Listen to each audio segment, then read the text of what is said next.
Assalamualaikum warahmatullahi wabarakatuh.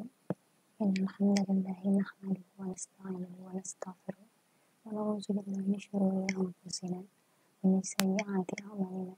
May yahdihillahu fala mudilla lahu wa may yudlilhu fala hadiya lahu. Asyhadu an la ilaha illallah wahdahu la syarika lahu wa asyhadu anna Muhammadan abduhu wa rasuluh. Amma ba'd. Segala puji bagi Allah. Kita memujinya dan meminta pertolongan, pengampunan, dan petunjuknya. Kita berlindung kepada Allah dari kejahatan diri kita dan keburukan amal kita. Barang siapa mendapat petunjuk Allah, maka tidak akan ada yang menyesatkannya, dan barang siapa yang sesat, maka tidak ada pemberi petunjuk baginya. Aku bersaksi bahwa tiada Tuhan selain Allah, dan bahwa Muhammad adalah hamba dan Rasul. Yang saya hormati Direktur Politeknik Asia Pontianak, yang saya hormati Wakil Direktur 1 dan Wakil Direktur 2, yang saya hormati Ketua Lembaga Penjaminan Mutu dan Ketua Lembaga Penelitian dan Pengabdian Masyarakat, yang saya hormati Ketua Program Studi D3 Kebidanan dan Program Studi D3 Teknologi Informasi, seluruh dosen dan sivitas akademika Politeknik Asia Pontianak yang dirahmati Allah. Sebagaimana yang telah kita ketahui, dari semua agama yang ada di dunia ini, Islam adalah satu-satunya agama samawi yang benar dan diridhoi oleh Allah Subhanahu wa Ta'ala untuk dijadikan sebagai pedoman hidup manusia hingga akhir zaman. Sebagai agama yang diharapkan sebagai tuntunan hidup, Islam telah sempurna dan mencakup segala sesuatu yang dibutuhkan oleh manusia. Allah Subhanahu wa Ta'ala berfirman dalam Quran Surat Al-Maidah ayat 3 yang artinya, "Pada hari ini telah kusempurnakan untukmu agamamu dan telah kucukupkan kepadamu nikmatku dan telah kuridhoi Islam itu jadi agama bagimu." Berkaitan dengan kebenaran Islam, Allah Subhanahu wa Ta'ala berfirman dalam Quran Surat At-Taubah ayat 33 yang artinya, "Dialah yang telah mengurus Rasulnya dengan membawa petunjuk Al-Quran dan agama yang benar untuk dimenangkannya atas segala agama, walaupun orang-orang musyrikin tidak menyukainya." Adapun yang dimaksud dengan sempurna adalah segala sesuatu yang berkaitan dengan kehidupan manusia telah diatur dalam Islam, baik yang berkaitan dengan urusan dunia maupun urusan akhirat. Hal ini tertuang dalam Al-Quran dan Hadis yang merupakan sumber utama pedoman hidup umat manusia. Sehingga tidak alasan bagi kita untuk tidak menjadikan keduanya sebagai sumber rujukan dalam menghadapi permasalahan hidup. Sebagai agama yang sempurna, Islam telah mengatur semuanya, mulai dari hal-hal yang terkecil, seperti kita akan masuk ke dalam kamar mandi harus dimulai dengan berdoa dan mendahulukan kaki kiri, hingga ke permasalahan yang lebih kompleks, seperti berkaitan dengan negara dan pemerintahan. Sejak awal kelahirannya, Islam sudah memberikan penghargaan yang begitu besar kepada ilmu. Sebagaimana yang sudah diketahui, bahwa Nabi Muhammad SAW ketika diutus oleh Allah Subhanahu wa Ta'ala sebagai Rasul, hidup dalam masyarakat yang terbelakang, di mana paganisme tumbuh menjadi sebuah identitas yang melekat pada masyarakat Arab pada masa itu. Kemudian Islam datang menawarkan cahaya penerang yang mengubah masyarakat jahiliyah menjadi masyarakat yang berilmu dan beradab. Salah satu pencerahan yang dibawa oleh Islam bagi kemanusiaan adalah pemikiran yang secara ilmiah. Masyarakat Arab dan Timur Tengah pra-Islam tidak memperdulikan persoalan-persoalan mengenai alam semesta. Bagaimana alam tercipta dan bagaimana alam bekerja. Nah, maka dari sinilah mereka mulai belajar merenungi pertanyaan-pertanyaan ini, dan untuk mencari jawabannya ini, tentang itu semua, mereka merujuk kepada Al-Quran dan Hadis. Di dalam Al-Quran, Quran Surat Ali Imran ayat 190-191 menerangkan bahwa Allah memerintahkan kita untuk memikirkan bagaimanakah langit dan bumi tercipta. Cara pikir ini kemudian menggerakkan bangkitnya ilmu pengetahuan dalam peradaban Islam. Ini merupakan salah satu pengembangan ilmu pengetahuan yang istimewa dalam sejarah dunia, terutama tentang alam semesta. Pada zaman dahulu, Baghdad merupakan ibu kota ilmu pengetahuan dalam Imperium Islam. Selain menjadi ibu kota, Baghdad juga menjadi pusat berkumpulnya para peneliti, ilmuwan, dan filosof. Salah satu yang sangat terkenal di sana pada saat itu adalah terungkapnya rahasia alam semesta yang Allah ciptakan.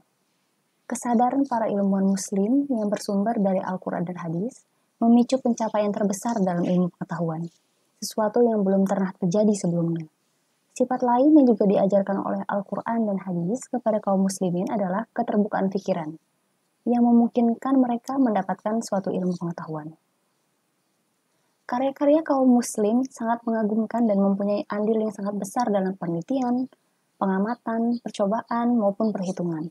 Sebagai contoh, sistem desimal yang sekarang digunakan ini di seluruh dunia dikembangkan oleh ahli matematika muslim. Menurut Gordon tahun 2008, aljabar dan trigonometri merupakan salah satu temuan pakar matematika muslim. Sejumlah prestasi kaum muslimin yang paling memukau adalah di bidang kedokteran, di masa ketika orang Eropa pada saat itu menganggap penyakit adalah sesuatu yang disebabkan oleh roh jahat. Pengembangan dokter-dokter muslim terhadap anatomi manusia itu sangat tepat, sehingga hasilnya ini kemudian dijadikan buku-buku rujukan di sekolah-sekolah kedokteran Eropa selama lebih dari 6 abad yang sudah silam. Dokter-dokter Islam juga sudah melakukan pemeriksaan pengukuran denyut nadi pada pasien, dan ini dilakukan berabad-abad sebelum orang Eropa melakukannya. Ilmuwan muslim juga menemukan sejumlah penemuan-penemuan yang sangat penting dalam bidang optik dan cahaya.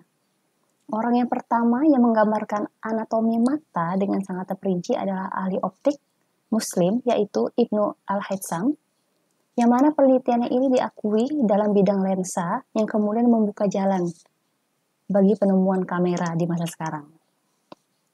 Dokter-dokter muslim juga menemukan penyebab kerusakan penglihatan dan melakukan operasi katarak yang berhasil beberapa abad sebelum bangsa Eropa berhasil melakukannya.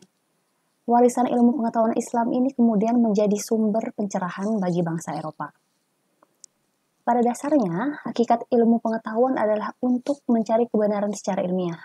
Namun, dalam Al-Quran dan hadis, hakikat ilmu pengetahuan bukan semata-mata untuk mencari kebenaran yang bersifat ilmiah, melainkan untuk mencari tanda-tanda, kebajikan-kebajikan, dan rohmah. Dan untuk itu, apakah hakikat ilmu pengetahuan itu sebenarnya?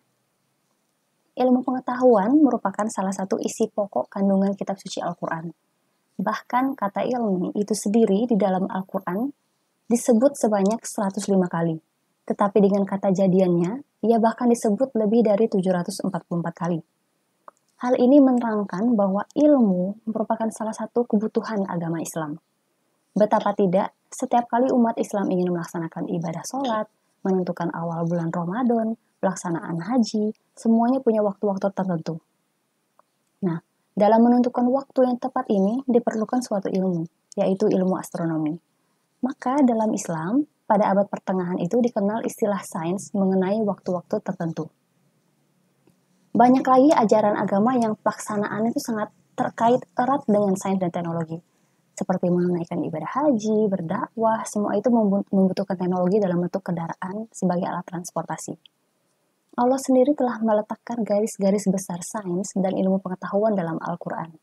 Manusia hanya tinggal menggali, mengembangkan konsep dan teori yang sudah ada, antara lain sebagaimana yang terdapat dalam Quran Surat Ar-Rahman ayat 33 yang artinya, hai jamaah jin dan manusia, jika kamu sanggup menembus atau melintasi penjuru langit dan bumi, maka lintasilah. Kamu tidak dapat menembusnya kecuali dengan kekuatan. Ayat ini, pada masa 14 abad yang sudah silam, telah memberikan isyarat secara ilmiah kepada bangsa jin dan manusia, bahwasanya kita telah dipersilahkan oleh Allah untuk menjelajah di angkasa luar.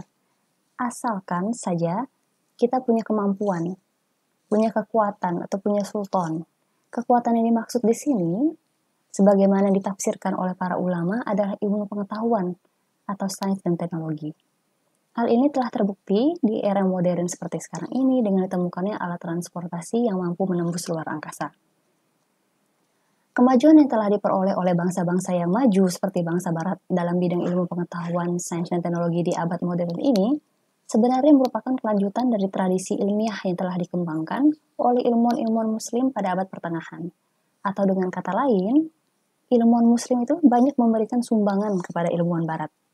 Hal ini sebagaimana yang diungkapkan oleh Yatim tahun 1997 dalam bukunya Sejarah Peradaban Islam, kemajuan barat pada mulanya bersumber dari peradaban Islam yang masuk ke Eropa melalui Spanyol. Hal ini telah diakui bahwa sains dan teknologi baik itu yang ditemukan oleh ilmuwan muslim maupun oleh ilmuwan barat pada masa dulu, sekarang, dan yang akan datang, semua itu bukti kebenaran informasi yang terkandung di dalam Al-Quran. Karena jauh sebelum peristiwa penemuan-penemuan itu terjadi, Al-Quran telah memberikan isyarat-isyarat tentang hal itu. Dan ini termasuk bagian dari kemukjizatan Al-Quran, di mana kebenaran yang terkandung di dalamnya selalu terbuka untuk dikaji, didiskusikan, diteliti, diuji, dan dibuktikan secara ilmiah oleh siapapun. Salah satu kemukjizatan atau keistimewaan Al-Quran yang paling utama adalah hubungannya dengan ilmu pengetahuan. Begitu pentingnya ilmu pengetahuan dalam Al-Quran, sehingga Allah menurunkan ayat yang pertama kali, yaitu Quran Surah Al-Alaq ayat 1-5 yang artinya, bacalah dengan menyebut nama Tuhanmu yang menciptakan. Dia telah menciptakan manusia dari segumpal darah. Bacalah, dan Tuhanmu lah yang maha pemurah, yang mengajar manusia dengan perantaraan kalam. Dia mengajar kepada manusia apa yang tidak diketahuinya.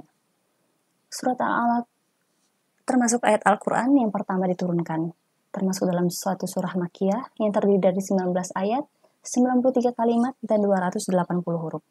Dalam surah Al-Alaq ini dapat dilihat suatu gambaran hidup mengenai suatu peristiwa besar, peristiwa terbesar yang pernah terjadi pada sejarah manusia, yaitu pertemuan Nabi Muhammad SAW dengan malaikat Jibril untuk pertama kali di Gua Hiro, dan juga penerimaan wahyu pertama setelah Nabi berusia 40 tahun.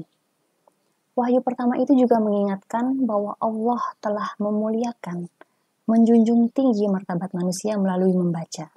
Artinya, dengan proses belajar mengajar itu, manusia dapat menguasai ilmu-ilmu pengetahuan, dan dengan ilmu-ilmu pengetahuan ini, manusia dapat mengetahui rahasia alam semesta yang sangat bermanfaat bagi kesejahteraan hidupnya.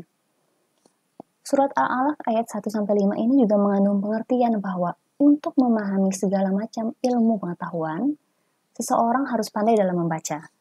Dalam membaca itu harus didahului dengan menyebut nama Tuhan, yaitu dengan membaca basmalah terlebih dahulu untuk mengingat kekuasaan yang dimiliki oleh Allah, sehingga ilmu yang diperoleh dari membaca itu akan menambah dekatnya hubungan manusia dengan Sang Khalik. Allah Subhanahu wa Ta'ala juga menjelaskan bahwa Dialah yang menciptakan manusia dari segumpal darah dan kemudian menjadikan makhluk yang paling mulia. Ini menunjukkan betapa maha kuasanya Allah Subhanahu wa Ta'ala.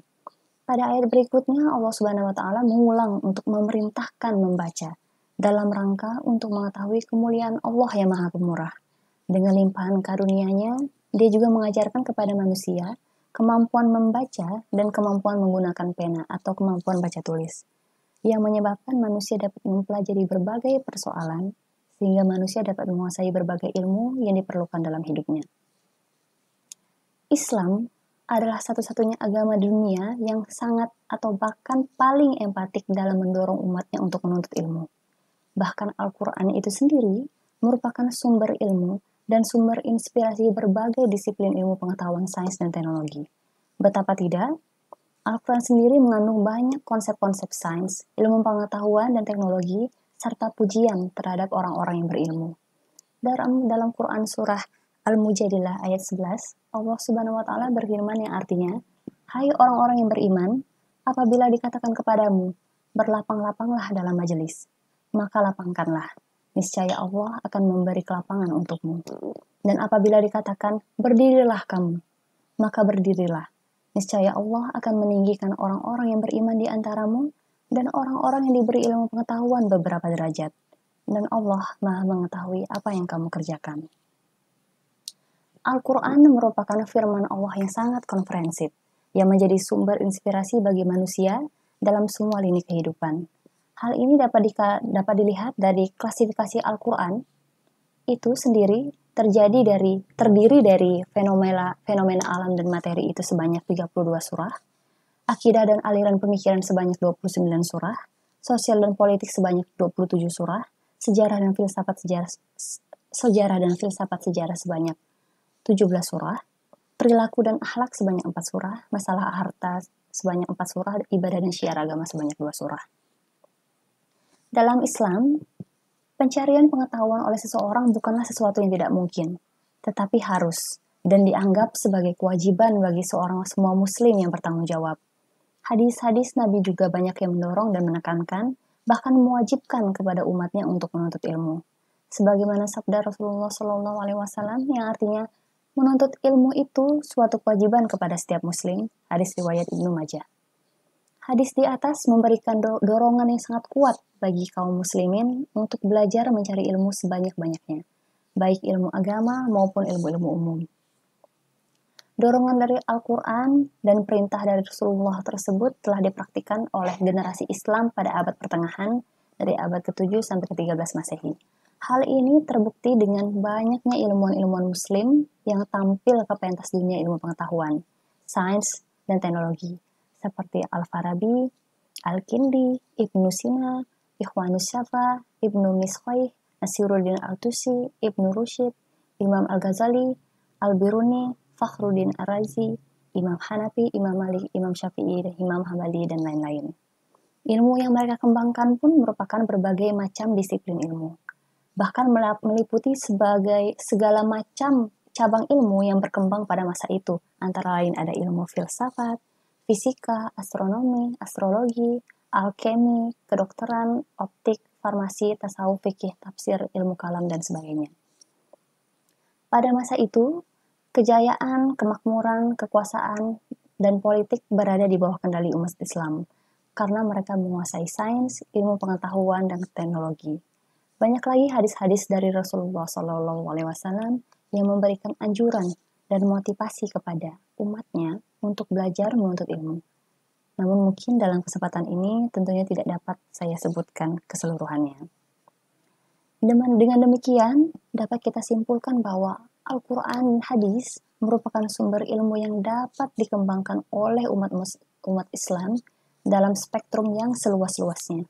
Maka dari itu, marilah kita berlomba-lomba dalam menuntut ilmu dan melakukan kebaikan sebanyak-banyaknya, terlebih lagi di bulan penuh rahmat ini, di bulan Ramadan, sebagai tabungan kita di akhirat kelak. Mungkin demikian kutub yang dapat saya sampaikan. Kurang lebihnya saya mohon maaf. Segala kesalahan dan hilaf datangnya dari saya, dan segala yang benar datangnya dari Allah Subhanahu wa Ta'ala. Mari kita bersama-sama menutup kultum ini dengan membaca doa penutup majelis. Subhanakallahumma wa bihamdika asyhadu an la ilaha illa anta astaghfiruka wa atubu ilaik. Akhir kata saya ucapkan wassalamualaikum warahmatullahi wabarakatuh.